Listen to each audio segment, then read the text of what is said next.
नमस्कार। ब्रह्मास्त्र विद्या का अगला पाठ। पिछले पाठ में हमने थोड़ा पंचकर्म विषय के अंदर समझा था। हमने जो 5 तत्व है उसका पूरा विश्लेषण समझा था। उसके भीतर आगे हम जाते हैं कि ये स्थूल शरीर को समझने की, हमारे शरीर के अंदर 5 तत्वों का जो विघटन है उसको समझने की ये पूरी प्रक्रिया है। और ये इनबैलेंस होने पर शरीर के अंदर रोग प्रवेश करते हैं। साथ में वो इनबैलेंस होने के ऊपर जो उसके अवकाशीय तत्व है, 5 तत्वों में से कोई भी तत्व अगर बिगड़ता है तो उसके अवकाश यानी उसके मन को इफेक्ट पड़ता है, जिससे काम, क्रोध, लोभ, मोह, ईर्ष्या, निंदा, राग, द्वेष जैसे जो विकार है वो भी पैदा होते हैं। इसको कोई लोग चक्रों के साथ भी जोड़ते हैं, पर चक्रों को जो ऊर्जा मिलती है वो आत्मा से मिलती है। आत्मा से जो ऊर्जा होती है वो खींचता है पूरा मन, और मन के विषय देते हैं इंद्रियों को, और इंद्रिय रिफ्लेक्ट करते, इंद्रिय जो इस विषयों को रिफ्लेक्ट करती है 5 तत्वों के ऊपर। क्योंकि आत्मा को जो समझ चुका है, जो आत्मा के भीतर स्थिर हो चुका है, उसके लिए ये विषय इतने महत्व के नहीं है।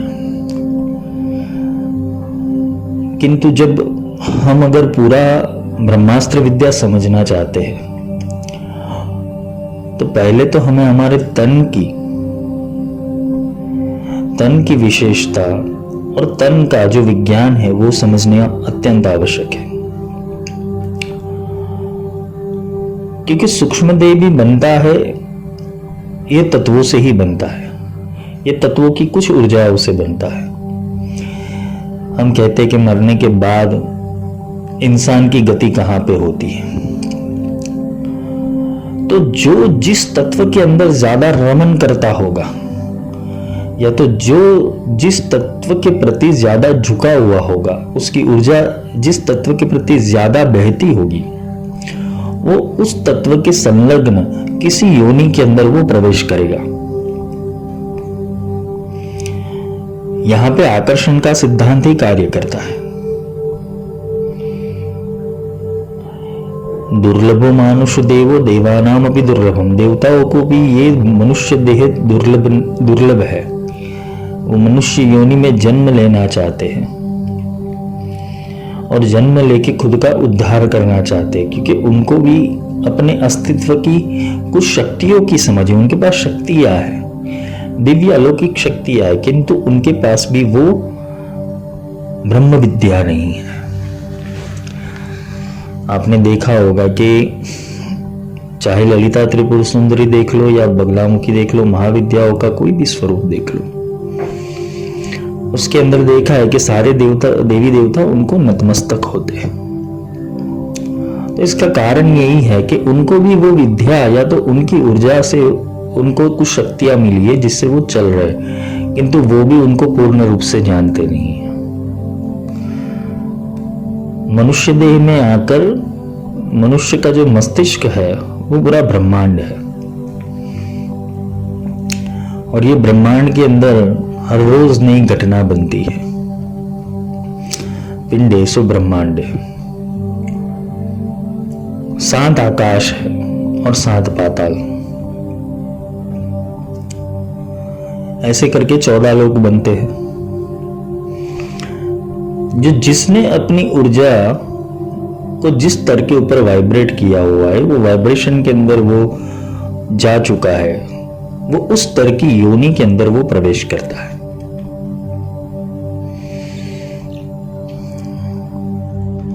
इसलिए कोई साधक जब गुरु के पास जाता है तो गुरु उसे निर्मल बनाने का प्रयास करते हैं। गुरु से आत्मज्ञान देने की कोशिश करते, उसे शरीर भाव से मुक्त करने की कोशिश करते। मन को कहीं टिकना पड़ेगा। ये जो हमारा मन है अलग अलग विषयों में भटक रहा है, जिससे होता क्या है कि हम विषय अनुरागी हो गए हैं, और विषय अनुरागी के ऊपर ही ये काम, क्रोध, लोभ, मोह, ईर्ष्या, निंदा, ये सब हमें पकड़ लेती है। किंतु हम सूक्ष्मतम विचार करने जाए तो ये पंच तत्व भी बटे हुए हैं। इस स्थूल शरीर के अंदर उनका भी विघटन हो चुका है, क्योंकि शरीर बनता तो इसी से ही है। क्योंकि जितना सूक्ष्म हम समझेंगे उतना हम छोड़ पाएंगे, उतना सूक्ष्म तक हम छोड़ पाएंगे। संसार छोड़ने का अर्थ ये नहीं है कि तुम्हें ब्रह्म की प्राप्ति हो जाए तुरंत, तुम्हें विज्ञान भी समझना पड़ेगा। विज्ञान ने जहां तक खोज की है, उस शरीर के बाहर भौतिक पदार्थों को लेकर और भौतिक चीज वस्तुओं को लेकर वो विज्ञान ने अपनी अपनी खोज की हुई है। मेडिकल साइंस भी कुछ हद तक सफल हुआ है, परंतु आध्यात्मिक ऊर्जाओं को समझने हेतु अभी तक कोई साइंस बना नहीं है। उसे शास्त्रों में और ग्रंथों में निर्मित किया हुआ है, लिखा हुआ है, किंतु उसका लॉक कौन समझाएगा, उसकी चाबी कौन देगा, उसकी सिद्ध कुंजिका कौन देगा तुम्हें। तो इसलिए जो सारे शास्त्रों के अंदर, उपनिषद या वेद हो या तंत्र शास्त्र ले लो, उसके अंदर मनुष्य अपनी ऊर्जाओं के साथ क्या कर सकता है वो समझाया गया हुआ है। पर यह समझने हेतु भी तुम्हें गुरु की जरूरत पड़ती है। पंच तत्वों का विघटन जो हुआ है, उसके अंदर कुछ प्रतिशत हर एक भाग को दिया गया और उसके भी कुछ प्रतिशत अलग अलग भागों में विघटन किया हुआ है। अगर हम ये पंच तत्वों के बारे में अगर समझने जाए तो गुरु समझाते हैं कि विचारने योग्य यही है कि पृथ्वी, जल, तेज, वायु और आकाश, ये 5 मुख्य तत्व है। ईश्वर की इच्छा से और प्रकृति के निर्धारण करने के ऊपर ये 5 से 25 होते हैं, जिससे ये स्थूल देह की उत्पत्ति होती है। जो ये पंच महाभूत है उसको हम 2 भागों में विभाजित कर दें और एक भाग को अलग रख के दूसरे भाग के अंदर अगर हम 4 भाग को करें तो ये चारों भाग इकट्ठा होकर जो रचना बनती है, जो संरचना बनती है, उसे इसे पंचीकृत कहा जाता है। इसका अर्थ हम ये भी समझे कि एक तत्व के 16 अंश है और ये 16 अंश, आपने श्री चक्र देखा हो तो उसके अंदर षोडश दल आता है। षोडश दल का अर्थ ही यही है कि एक तत्व को 16 भागों के अंदर, अलग अलग भागों के अंदर उसे बांटा गया है। एकम से लेके अष्टमी तक और अष्टमी से लेके पूर्णिमा और अमावस्या तक, ऐसे 16 नित्या बनती है। इसे नित्य शक्ति कहते हैं। तो हर एक तत्व की नित्य शक्ति अलग अलग है। ये पंच तत्व के अंदर जो विभाग होते हैं, इसके 16 विभाग हो गए। 2 भाग हुए, उसमें से एक भाग जो है वो 8 विभागों के अंदर बांटा गया है और दूसरा है वो 4 विभाग के अंदर बांटा गया है। तो वो कैसे होता है वो हम समझने का प्रयास करते हैं।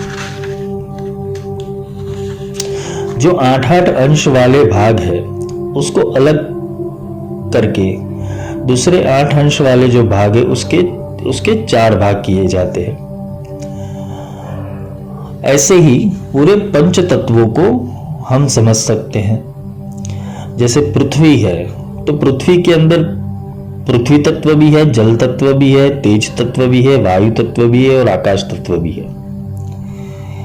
तो पृथ्वी के अंदर जो पृथ्वी का अस्थि का भाग है जिसे हम हड्डियां कहते हैं, तो पृथ्वी तत्व से 8वां 2 भागों के अंदर अगर वर्गीकरण उसका किया जाए, विश्लेषण किया जाए, तो उसका एक भाग पूरा अस्थियों से बना हुआ है।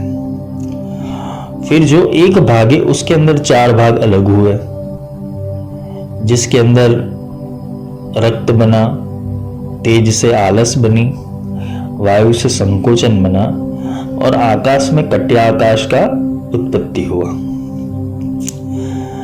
जल के अंदर अगर देखा जाए तो जल के अंदर पृथ्वी तत्व के अंदर वो मास आता है। मास का भाग 2 है, यानी उसके हिस्से के अंदर ये दूसरा भाग आया है। जो वीर्य का भाग है वो एक पूरा आधा भाग है। तेज के भाग के अंदर 2 आए हैं, वायु के भाग के अंदर 2 आए हैं, उदर आकाश के अंदर 2 आए हैं। जो तेज है, जो तीसरा तत्व है, वो तेज से नाड़ी, मूत्र, ये दोनों चीजें 2-2 भाग के अंदर है। जबकि तेज का जो आधा हिस्सा है वो क्षुधा के ऊपर निर्भर करता है। वायु के भाग के अंदर 2 भाग आए, जिसके अंदर वलन और उत्क्रमण की उत्पत्ति हुई, और दूसरा भाग तेज का हृदय आकाश के अंदर है। जैसे वायु है तो वायु का ज्यादातर भाग धावन के अंदर है, जैसे दौड़ना, उठना, बैठना, मुड़ना, उसे कहते हैं। और वायु का जो आधा भाग है उसके 4 अलग अलग भाग है, त्वचा, स्वेद, तृषा और कंठाकाश। अगर तुम्हारे कंठ में वायु तत्व नहीं है तो तुम बोल नहीं पाओगे।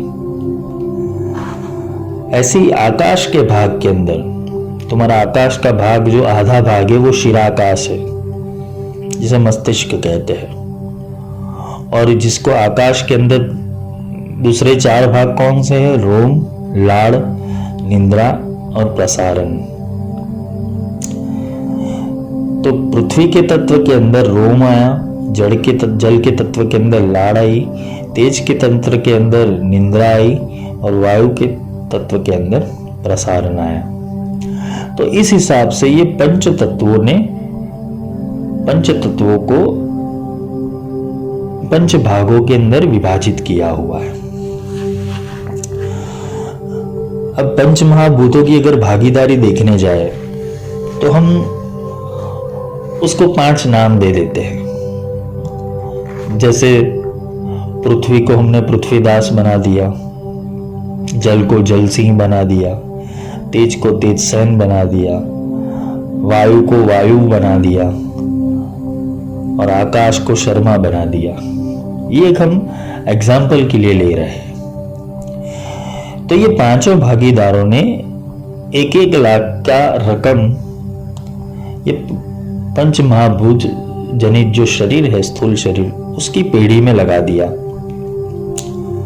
इसके अंदर शर्त ये हो गई कि हर एक पीढ़ी का एक मैनेजिंग ट्रस्टी होगा, जो दूसरी पीढ़ी को अपनी मूड़ी का, जो उसकी मूड़ी थी उसका 50% रोकान करे और बाकी के 4 शेयर होल्डरों को 12.5% समान भाग में उसे बांटा जाए। जैसे पृथ्वीदास है, उसने अपनी पेढ़ी के अंदर रोकान इन्वेस्ट किया। इसके अंदर 50% जो इन्वेस्टमेंट था वो हड्डियों ने ले लिया और बाकी रहे 50% भाग के अंदर जल, तेज, वायु और आकाश को, ये चारों को मिले। इसको 12.5% के अंदर अलग अलग विभागों के अंदर बांटा गया।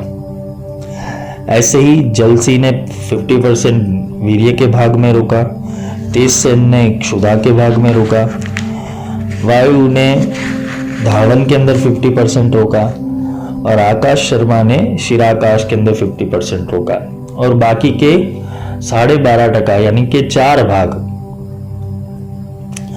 अलग अलग तत्वों को, जो अलग अलग शेयर होल्डर थे, उनको दिया गया। ऐसे मिलके 25 तत्वों की भागीदारी हुई।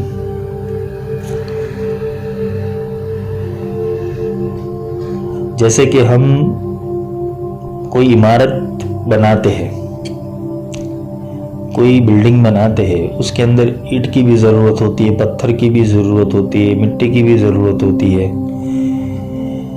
सीमेंट की भी ज़रूरत होती है, लोहे की भी ज़रूरत होती है।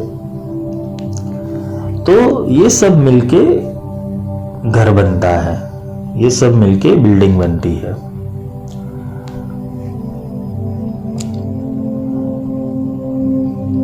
तो सब मटेरियल ज़रूरी तो है ही बिल्डिंग के अंदर।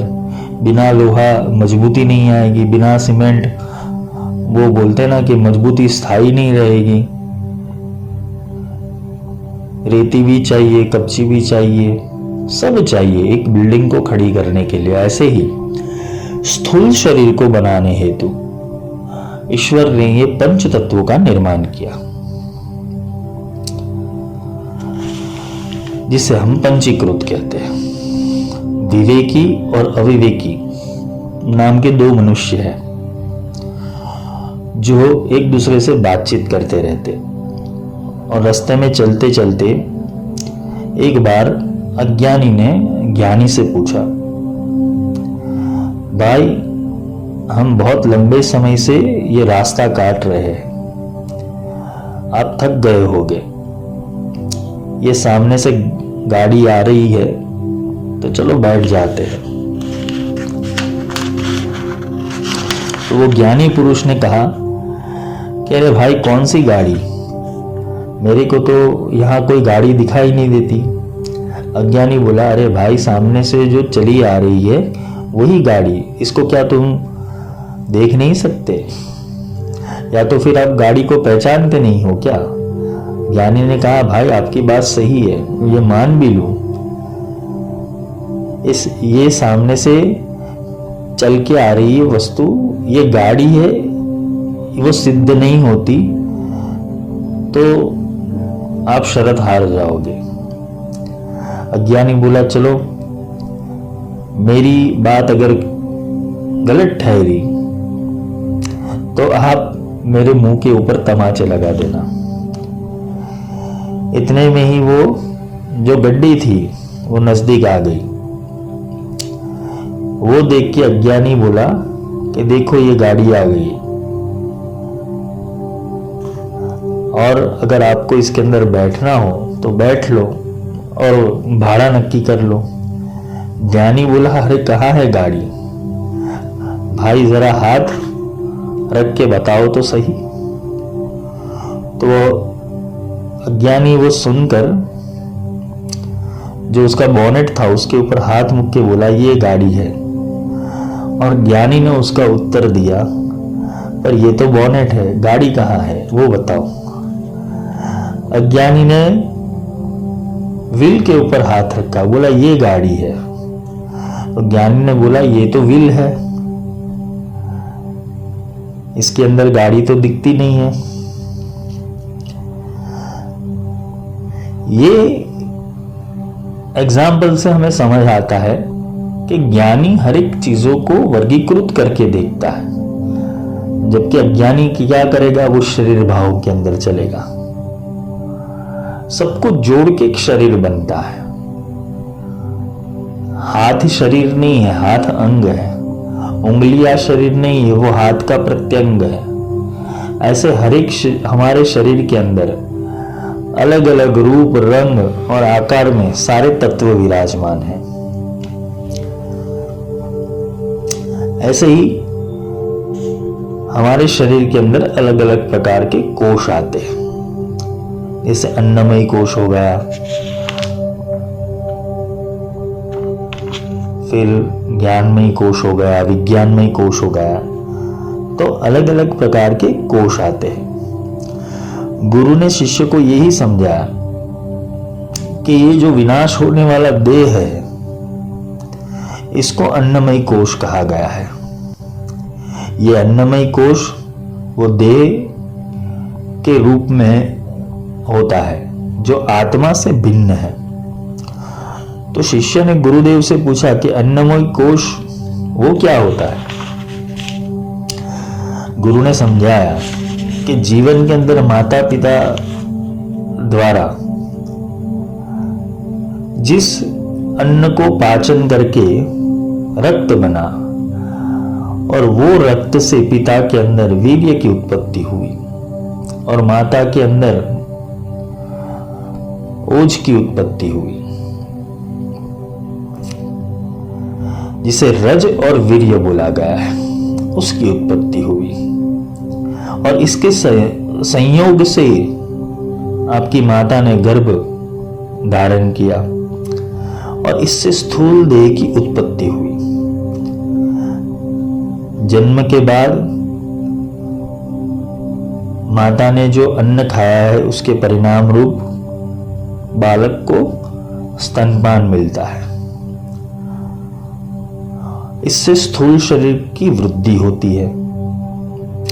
इसके बाद वो बालक को दांत आते हैं और वो बालक फिर खुद अन्न को खाके शरीर को पोषण देता है। यानी प्रत्यक्ष और परोक्ष रूप के अंदर देह का जो भंडारण है वो अन्नमय है। अगर आप अन्न नहीं खाते, खाना नहीं खाते, तो देह टिकने वाला नहीं है और ये देह की मृत्यु हो जाएगी। इसलिए ये जो शरीर है उसे अन्नमय कोश बोला गया है। और पृथ्वी के अंदर से उत्पन्न हुआ अन्न मनुष्य खाता है और पृथ्वी के अंदर ही लीन हो जाता है। इसलिए इसको अन्नमय कोश की उपाधि दी गई है। शिष्य ने बोला कि गुरुदेव ये कोश क्या है। गुरु ने समझाया कि जैसे तलवार है उसको म्यान से ढका जाता है, सोना है, रत्न है, उसे धन की तिजोरी में रखा जाता है। तो ये जो कवर है ये उसके ऊपर का आवरण है। इसके ऊपर का जो वज्र रूपी आवरण है, ढक्कन है, उसे कोश कहते हैं। कोश का अर्थ भंडार भी होता है और ढक्कन भी होता है। अन्नमय कोश है वो आत्मा का लेयर है, स्थूल लेयर बोलते हैं उसे।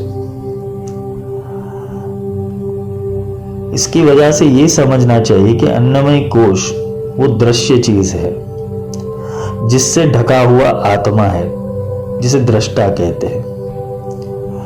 और इसके लिए मैं ये हूं और तू ये है, ऐसी भ्रांतियां पैदा हो गई है। ये अन्नमय कोश के कारण। इसे डीएनए का रेप्लिकेशन कहते हैं, डीएनए का फॉर्मेशन कहते हैं। तो स्थूल देह को इस तरीके से समझा जाता है।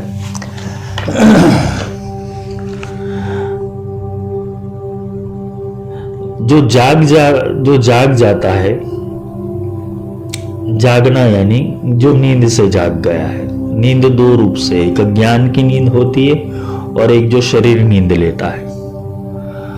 तो जागने की क्रिया को जागृत अवस्था कहते हैं, जिसका स्थान नेत्रों के अंदर है।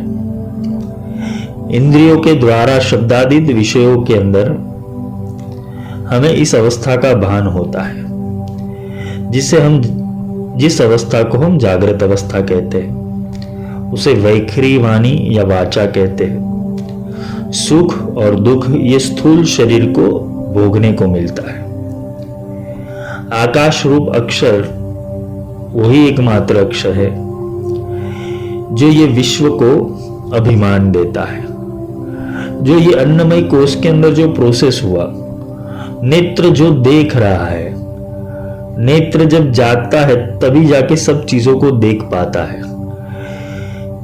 और यही जो देखने वाली घटना है वो उसे सत्य समझ लेता है। वो दृश्य को सत्य समझ लेता है और दृश्य प्रपंच में वो फंस जाता है। और यही दृश्य प्रपंच में फंसने के ऊपर उसे इसका अभिमान हो जाता है।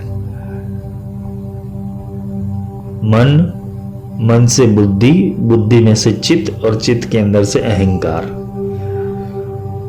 तो तुम्हारे मन के ऊपर सारी ग्रंथियां बंधी हुई है। ये मन जितने विषयों को समझेगा, जितने अपने शरीर को समझेगा, स्थूल देह को समझेगा, तब जाके उसको अपनी आत्मा का ख्याल होगा कि आत्मा कौन है। कुछ चीज के अस्तित्व को प्रकट करने हेतु या उसके अस्तित्व के उस अस्तित्व को समझने हेतु उसके विरोधाभास अस्तित्व को पहचानना जरूरी है। हर एक चीज का ऑपोजिट है, हर एक चीज का ऑपोजिट होता ही है।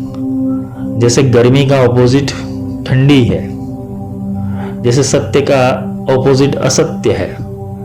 तो अगर किसी चीज का अस्तित्व ही पैदा नहीं हुआ है, विरोधाभास का अस्तित्व पैदा नहीं हुआ है, तब तक आप उस चीज को सत्य कैसे मान लोगे? तो हर एक चीज की एक आइडेंटिटी होती है। आपकी सृष्टि के अंदर सूर्य भी निकलता है और चंद्रमा भी निकलता है। सूर्य तेज देता है तो चंद्रमा शीतलता देता है। ये विरोधाभास एनर्जी है। तो ऐसा क्यों? क्योंकि एक के अस्तित्व को बनाने हेतु एक दूसरा अस्तित्व पैदा होना जरूरी ही है।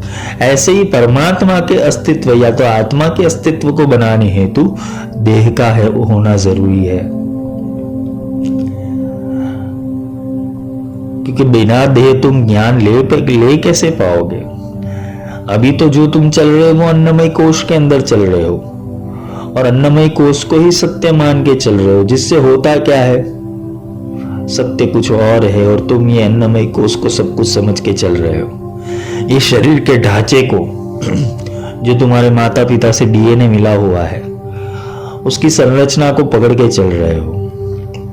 उसे कोई नाम दे दिया, उसे कोई धर्म दे दिया, उसे कोई संप्रदाय दे दिया, उसे कोई भगवान दे दिया, इष्ट दे दिया, लेकिन उसके अंदर जो विराजमान है, उसके अंदर जो बैठा हुआ है, वो उसकी बुद्धि वहां तक नहीं जाती। तो इसके लिए ये सारी चीज समझने हैं कि हमारा शरीर क्या है। पहले तो ये पंचीकृत का वर्गीकरण है पूरा। तो ये स्थूल देह जब जागृत अवस्था में जो व्यवहार होते हैं, तो उसको समझने हेतु हमें 42 एलिमेंट्स को समझना पड़ेगा, जिसके अलग अलग देवता है। हर एक इंद्रियों के देवता है, उनके विषय है, उनके अंतःकरण है। इसको समझना पड़ेगा। तो पंच हमारी जो इंद्रिया है वो पंच ज्ञानेंद्रिया है, जिसे हम श्रोत्र कहते हैं, त्वचा कहते हैं, चक्षु कहते हैं, जिह्वा कहते हैं और घ्राण कहते हैं।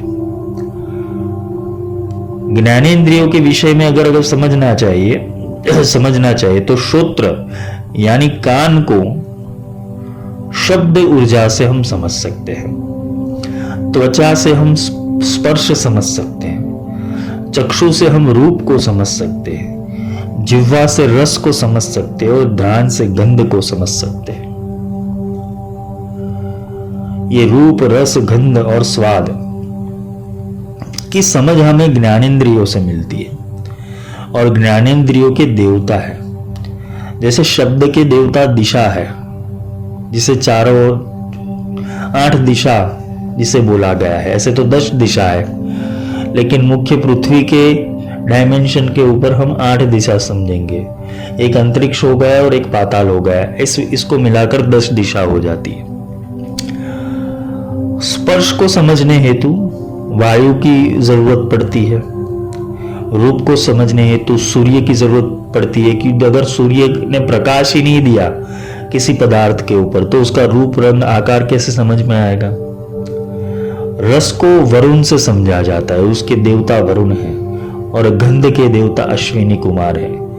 तुम्हारी जो नासिका है वो 2 है, उसके 2 देवता है, अश्विनी कुमार जो सूर्य के पुत्र है।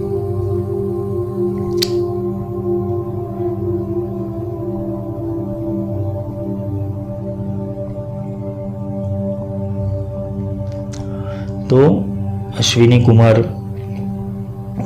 पंच कर्मेंद्रिय और उनके विषय और उनके देवता, ये हम कल समझेंगे।